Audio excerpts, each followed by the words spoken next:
Началось лето, почти половина года уже позади, производители наушников время даром, конечно же, не теряли. И за полгода выпустили огромное количество ТВС-наушников на любой ценовой диапазон и форм-фактор. На каждую модель из этого списка, который я сегодня вам представлю, вы можете найти отдельный обзор на моем канале, в котором более подробно расписаны все особенности новинок, упаковка, примеры работы микрофонов и задержки в играх. Всего у меня на канале обзоров более чем на 400 пар наушников, но сегодня я представляю вам мой новый топ 10 новинок 2021 года. И да, я впервые мешаю затычки и вкладыши в одном топе. Притом, я хочу, чтобы вы всегда помнили две вещи. Топы по звуку на канале не поменялись, и затычки, по моему мнению, всегда более вредные, хотя у них лучший звук относительно вкладышей. А вкладыши хорошо справляются в основном с высокими частотами, и чаще всего у них лучшие микрофоны. Tube 881, всем виват, вы на канале Польза.нет, меня зовут Саня, на канале только быстрые обзоры, которые всегда подкреплены тестами. Много конкурсов, условия которых в описании. Самый простой и самый яркий — это 5 Mi Band 6 серии. Я разыгрываю за лайк, подписку и комментарий к любому ролику. А теперь топ новинок ТВС 2021 года. Итак, начнем. На 10-м месте я размещу наушники от суббренда корпорации BBK. Это наушники Realme Air 2 Neo. Из плюсов данных наушников хочу отметить относительно приличный внешний вид, хорошую сборку, Bluetooth последней версии 5.2, наличие функции прозрачности и активного шумоподавления. В анимации на старте можно узнать процент заряда бокса. Из плюсов, к сожалению, по мне все. Теперь к минусам. Функция активного шумодава присутствует здесь по мне для галочки. Пассивный шумодав ничего такой. Активный шумодав с работой по мне практически не справляется. Сенсорные панели наушников выглядят как минимум вызывающе. Мужчины будут смущены радужными переливами в этих ушках. Да и женщинам не всем это дело подойдет. Громкость наушников изменять нельзя. С включенной функцией ANC уши работают всего 1,5 часа. Кодеки поддерживаются только AAC и SBC. Микрофон на улице не справляется с шумом и ветром. Собеседник вас практически не слышит. Мультипоинта нет, встроенного эквалайзера нет, датчиков приближения нет, соответственно, нет и не будет автопаузы. Звук, по мне, слегка плоский и слегка невыразительный. Басов особо тоже нет. Своих денег они однозначно стоят, и хочу отметить, одно нахождение любых девайсов в моем топе означает, что я их рекомендую. Просто миссия у меня всегда одна — дать оценку соответствия цена-качество и после выдать вам мое мнение. И скажем так, из того, что у меня было на тестах, в принципе, не все девайсы имеют стопроцентную работоспособность. Кто-то умирает до того, как я обзор доделаю. В топы я включаю только рабочие лошадки, у которых есть хорошие отзывы помимо меня. Для ценника звук я считаю хороший. За внешний вид 10-е место. Я лично такое не понимаю. И габариты у них тоже по мне странные. 9-е место. Oppo Enco Air. Данные вкладыши также принадлежат огромной корпорации BBK. Они выделяются из множества других наушников кейсом, верхняя крышка которого сделана из полупрозрачного пластика, и выглядит это классно. Кейс поддерживает быструю зарядку, имеет емкость 440 мАч и может перезарядить наушники почти 4,5 раза. Наушники поддерживают быструю зарядку, полностью заряжаются в кейсе менее чем за час. Также к плюсам можно отнести возможность изменения громкости с самих наушников, Bluetooth последней версии 5.2 и адекватную работу микрофонов. К минусам: программа для управления наушниками скачивается только по QR-коду на данный момент, и она только на английском языке. Анимация будет работать только на китайских версиях смартфонов Oppo. Производитель заявляет о 8 часах работы наушников, но с хитрецой: после 10 минут заряда. Примечание же пишет маленьким шрифтом, что данное время можно увидеть лишь при последовательном использовании наушников. Ну вы поняли. Поддержки кодеков высокой четкости, конечно же, нет. Звук наушники выдают весьма посредственный. Можно, конечно, сослаться на невысокую стоимость, примерно в $39, а сейчас еще дешевле, ведь сейл идет на Али. Внешка хороша. По сумме качеств я их однозначно могу рекомендовать, учитывая стоимость. Для вкладышей даже звучат неплохо. На 8-е место я поставил наушники от фирмы Halo MoriPods. Halo является одной из фирм корпорации Xiaomi и довольно известны среди любителей наушников и любителей Xiaomi. MoriPods выгодно отличаются от других наушников следующими вещами. 4,5 часа воспроизведения музыки на максимальной громкости, и это сильно. Наличие чехла в комплекте, поддержка кодека высокой четкости aptX Adaptive, Bluetooth самой свежей версии 5.2, приличная для их стоимости работа микрофонов и драйвер достаточно большой для наушников данного размера. 12 мм в диаметре — это прямо сильно. Что касается звука, звук здесь достаточно приличный, учитывая цену в $33 на Али. Конечно же, здесь не хватает басов, ведь это это вкладыши. Разумеется, здесь неплохие средние и перекос высоких частот. Не критичный, на максималках главное ничего вообще из топа не хрипит. И в принципе из всего топа все наушники достаточно громкие. Если у вас нет проблем со слухом, вам они зайдут. Это касается и Halo Mori Pods. По части минусов, тут все достаточно печально. Бокс довольно скромных размеров и заряжает наушники он всего 2,5 раза. Функции сенсоров не изменяются во всяком случае пока. Заряд бокса не узнать иначе, чем по морганию светодиода. Защита от влаги номинально, IPX4, и это значит уши мочить нельзя. Нет шумодава, нет мультипоинта, громкость наушников не регулируется, заряд бокса в шторке отображается не всегда корректно, анимация на смарте отсутствует, ну и финальной точкой для размещения смарта в данном месте стало абсолютно невыразительное воспроизведение музыки относительно топов. Басы у данных наушников, как я уже сказал, плоские. Средние частоты тоже не особо выразительные. И каждый раз, когда я рассказываю про любые вкладыши, я в уме держу, как по кодеку aptX Adaptive играет те же Vivo TVS Neo. И они их уделывают по звуку однозначно. Хотя Halo Mori Pods новинка и выглядят в каком-то смысле намного лучше. Плюс не особо сильно по микрофонам проигрывают. Я бы даже сказал, не проигрывают. Однако, учитывая цену в $33 на Алиэкспрессе, притом сейчас распродажа опять же, все можно купить дешевле. Тем более при определенной настройке через плееры с эквалайзером, хвалить их можно будет не только за внешний вид и микрофоны. В целом они мне очень даже зашли, тем более это Xiaomi. Седьмое место, по моему мнению, заняли очередные наушники бренда Xiaomi Halo GT3 Pro. К плюсам данной модели могу отнести следующую особенность: наличие гибридных драйверов, позволяющих воспроизводить более детальную звуковую картину. На пальцах теперь они не только низкие частоты, но и хорошо высокие воспроизводят. Воспроизведение музыки на максимальной громкости в течение целых 4 часов — это тоже круто. Бокс внушительной емкости в 600 мАч,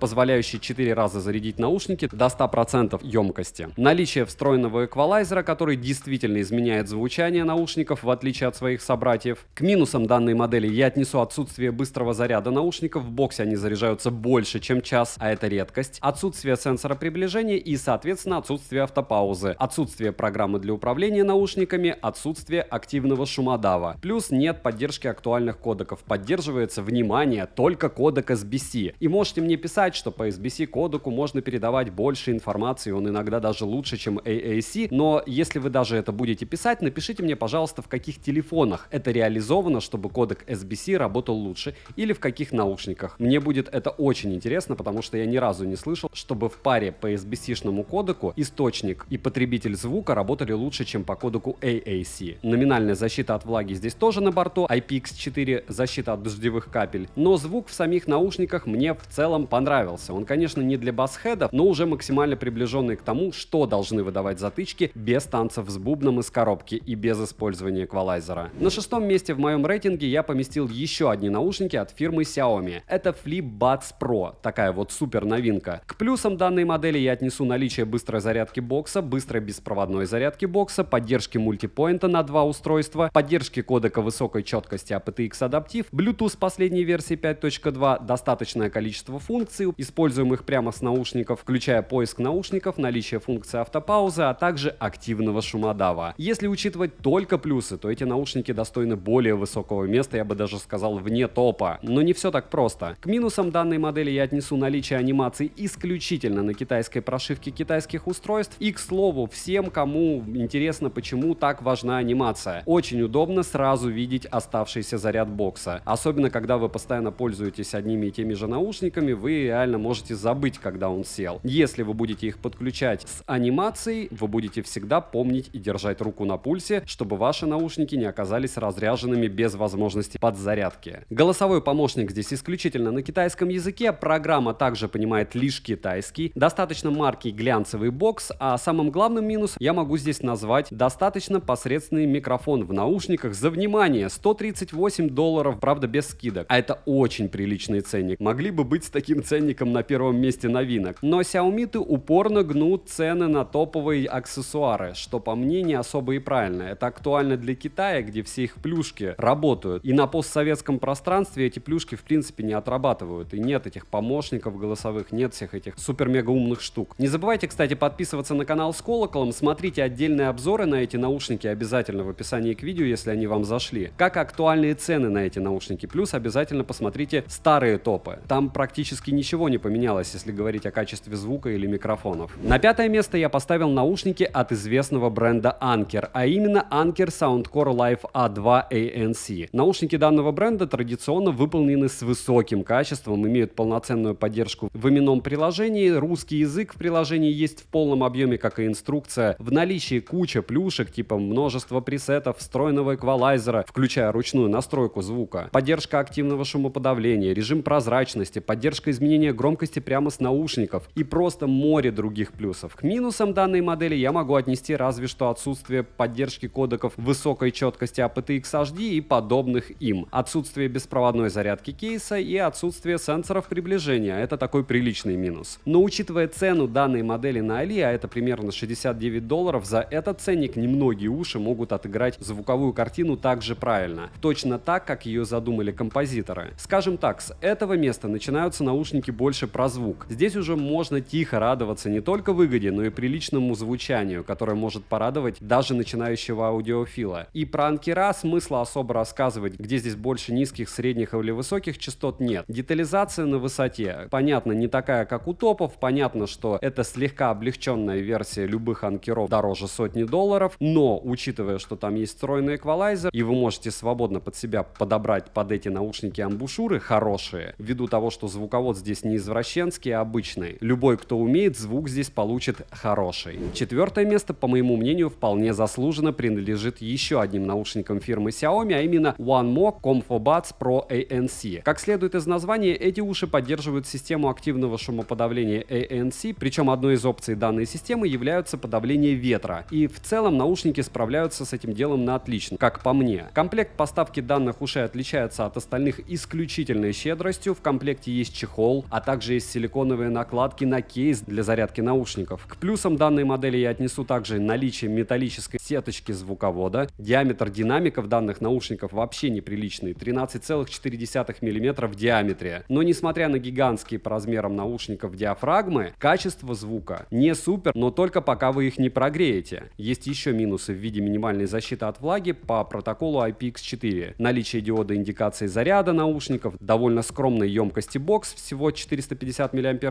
и достаточно яркие светодиоды на ножках наушников. Хорошо, что они во время работы не мигают. И только диоды ставят их не на первое место. После прогрева, который здесь работает и на который необходимо потратить реально несколько суток, вы очень удивитесь, на что эти уши способны в плане звука. От звучания я и правда неимоверно радуюсь. Но слишком много терний к звездам, да и диоды в сотый раз печалят. Кстати, под обзором на эти наушники очень многие аудиофилы отписывались, что звук их не устраивал. Я этим комментаторам советовал эти уши прогреть, и не было ни одного, кто бы не сказал, что звук не улучшился. Для своего ценника эти уши по звуку одни из самых лучших. Немаловажная причина в том, что по габаритам они подходят практически всем, в отличие от третьего места. Третье место, по моему мнению, занимают малоизвестные в широких кругах наушники фирмы BGVP, а именно их модель Q2S. Эти наушники отличаются от всех представленных выше своей универсальностью. Мало того, что они имеют гибридную систему драйверов в количестве 2 штук, так они еще могут работать как от беспроводного подключения, так и с проводным подключением с помощью коннекторов формата MMSX. Наушники имеют безумные 7,5 часов автономности при работе на максимальной громкости по беспроводному подключению. Индикация заряда кейса в шторке имеет достаточно точный относительно остальных наушников шаг в 1%. В комплекте с данными ушами идет целых 6 пар амбушюр, 3 пары белых и 3 пары черных. И они неплохого качества. Но несмотря на такую роскошную комплектацию, многим реально придется раскошелиться на приличные Dunu спинфиты, как по мне, например, чтобы они одни у вас хотя бы были хорошие. Редко, когда наушники идут с теми амбушюрами, которые лично вам подойдут. Самым большим недостатком данной модели я могу назвать ее физические размеры, превышающие все мыслимые пределы. Это, конечно, вам не Соньки, это, разумеется, не топовые анкера, они слегка поменьше, но тоже не фонтан по размеру. Перед покупкой настоятельно рекомендую примерить данную модель в магазине или у знакомых, либо что-то подобное по размеру. Если у вас есть проводные уши а-ля аудиофильские, допустим, от КЗ